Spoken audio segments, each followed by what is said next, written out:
Since ancient times, the Jewish people have experienced multiple episodes of conquest, exile, and migration.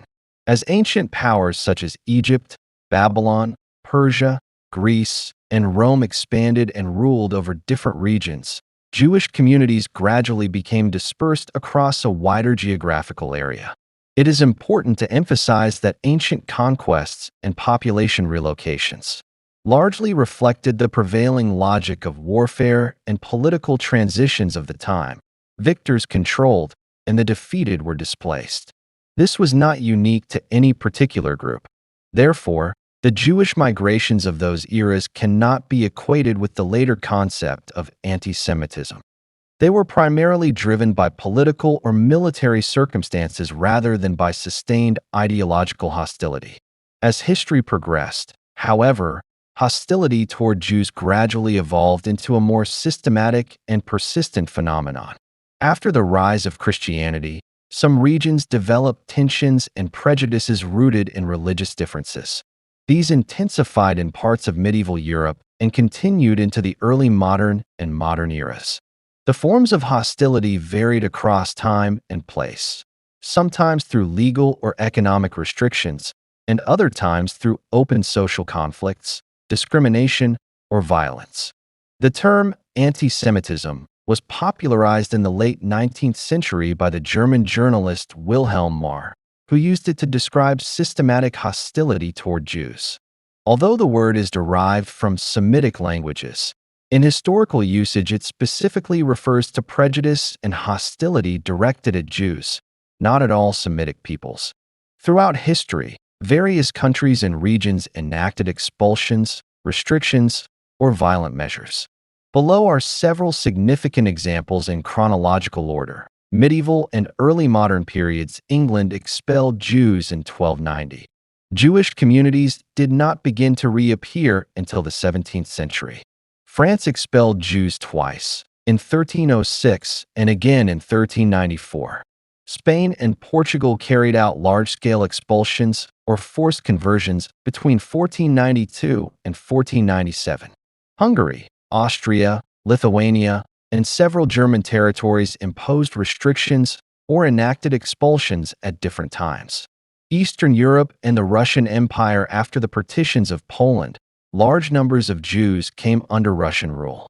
The Russian Empire established the Pale of Settlement, restricting where Jews could live and what professions they could engage in.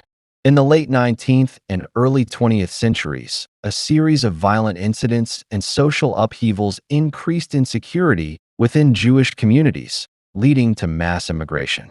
The Americas and other regions.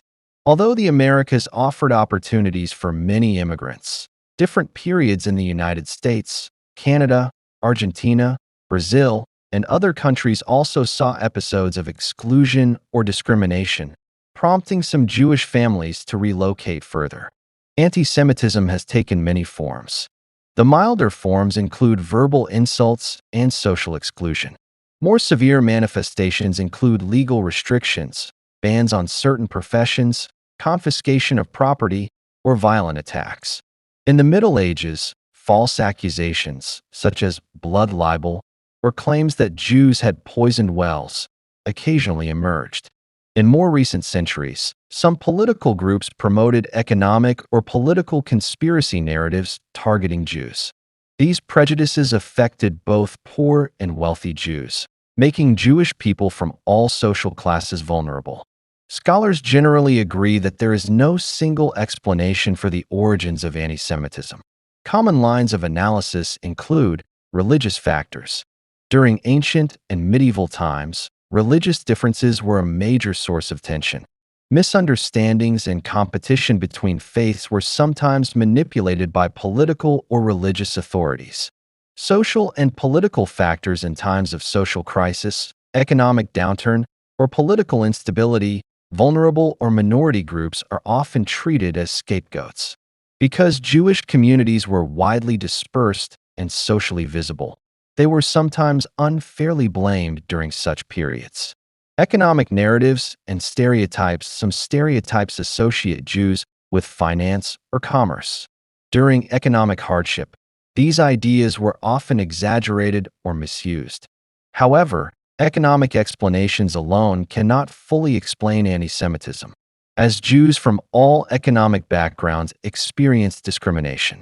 Cultural and social psychological factors, cultural differences, fear of outsiders, and group-based anxieties can fuel prejudice against minority populations.